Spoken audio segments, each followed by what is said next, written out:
বন্ধুরা, America, Israel এবং ইরানের মধ্যেকার এই লড়াই এখন আর কিন্তু কোনো সাধারণ যুদ্ধ নয়, বরং এটি মূল্যবান সম্পদের এক চরম অপচয়। যুদ্ধের মূল লক্ষ্য হলো অনেক আগেই কিন্তু হারিয়ে গেছে। এখন এই যুদ্ধ পরিণত হয়েছে সেলফ মিসাইল ছোড়ার এক অন্ধ প্রতিযোগিতায়। হ্যাঁ, যেখানে লক্ষ্যহীনভাবে মিসাইল নিক্ষেপ করা হচ্ছে আর নিশানা বানানো হচ্ছে প্রাকৃতিক সম্পদকে, একে অপরের সম্পদকে। কিন্তু এই লক্ষণীয় আর খামখেয়ালি মিসাইল যুদ্ধের মাঝে খোদ আমেরিকার প্রেসিডেন্টকে ভারতের কাছে থেকে যুদ্ধ শেখার পরামর্শ দেওয়া হয়েছে। আর ঠিক এখান থেকেই বিষয়টি ভীষণ আকর্ষণীয় হয়ে ওঠে, কারণ ইনি সেই ট্রাম্প যিনি দাবি করেছিলেন যে তিনি ভারত ও পাকিস্তানের যুদ্ধ থামিয়েছিলেন। অথচ আজ পরিস্থিতি দেখুন, এখন এই ট্রাম্পই বুঝতে পারছে না যে তাদের ইরানের সাথে এই যুদ্ধ কিভাবে থামানো সম্ভব। এমন পরিস্থিতিতে পুরো খবরটিই সত্যি চমকপ্রদ। তবে একটা প্রশ্ন আপনাদের কাছে অবশ্যই রাখতে ইচ্ছা করছে, যে ট্রাম্প দাবি করেছিল ভারত পাকিস্তানের যুদ্ধ থামিয়েছে, তাহলে সেই ট্রাম্প কেন নিজের করা যুদ্ধ বা নিজের লাগানো যুদ্ধ থামাতে পারছে না? আপনাদের কি মনে হয় আদৌ কি ট্রাম্প যুদ্ধ থামিয়েছিল?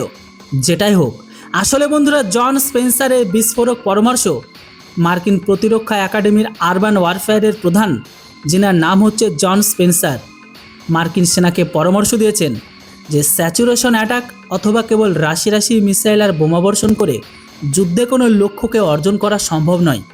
পরিস্থিতি এখন এমন যে আমেরিকার ইসরায়েল ঠিক তাই করছে যা ইরান করছে, অর্থাৎ ইরান যেভাবে শয়ে শয়ে মিসাইল আর ড্রোন ছুড়ে কেবল অস্ত্র বা অনিয়ন্ত্রিত ক্ষতি করার চেষ্টা করছে, ঠিক একইভাবে ইসরায়েল আর আমেরিকাও সেম পথে হাঁটছে। এই ধরনের যুদ্ধ করে কারো কোনো লাভ হবে না, বরং কেবল সম্পদের অপচয় ঘটবে। তাহলে এই মুহূর্তে ভারত থেকে কি শেখার আছে? জন স্পেন্সার মার্কিন সেনাকে পরামর্শ দিয়েছেন যে আমেরিকার উচিত ভারতের থেকে শিক্ষা নেওয়া, কারণ গত বছরের উত্তেজনার সময় ভারত থেকে মাত্র 25টি থেকে 40টি ক্রুজ মিসাইল ব্যবহার করে সেই লক্ষ্যকে অর্জন করেছিল, যা আমেরিকা এখনও পর্যন্ত 800 কিংবা 1000+-এরও বেশি মিসাইল ছুড়েও অর্জন করতে পারেনি। স্পেন্সারের মতে ভারতের যুদ্ধ কৌশল এবং নিখুঁত লক্ষ্যভেদের ক্ষমতা মার্কিন সেনাবাহিনীর চেয়েও অনেক গুণ উন্নত প্রমাণিত হয়েছে। Bharat cost effective warfare doctrine, যেটাকে বলা হয় সাশ্রয়ী রণকৌশল, এর এক অনবদ্য উদাহরণ পেশ করেছে। অন্যদিকে আমেরিকা এই যুদ্ধে কেবল নির্বিচারে মিসাইল ছুড়ে নিজেদের অস্ত্রভাণ্ডার নষ্ট করেছেন। এমনকি জন স্পেন্সার উদাহরণ দিয়ে এটাও বলেছেন, ভারত মাত্র 25 থেকে 40টি ক্রুজ মিসাইলের মাধ্যমে পাকিস্তানের যুদ্ধ করার সক্ষমতাকে ধসিয়ে দিয়েছিল, কারণ ভারত অত্যন্ত নিখুঁতভাবে পাকিস্তানে হাই ভ্যালু টার্গেটকে বা গুরুত্বপূর্ণ সামরিক ঘাঁটিগুলোকে ধ্বংস করে তাদেরকে হাঁটু গেড়ে বসিয়ে দিতে বাধ্য করে। তাহলে প্রশ্ন, আমেরিকার ব্যর্থতা কোথায়? এর ঠিক বিপরীতে আমেরিকা ইরানের বিরুদ্ধে এই যুদ্ধের ইতিমধ্যেই 800-র বেশি ক্রুজ মিসাইল ব্যবহার করে ফেলেছে। এখন খোদে আমেরিকার ভেতরে প্রশ্ন উঠতে শুরু করেছে যে এই 800 মিসাইল আসলে কোথায় ব্যবহার হলো? কারণ আমেরিকা তো ইরানের মতো নয়। আমেরিকার কাছে অত্যাধুনিক স্যাটেলাইট নেটওয়ার্ক আছে, তাদের মিসাইলগুলো অত্যন্ত নিখুঁত বলে পরিচিত।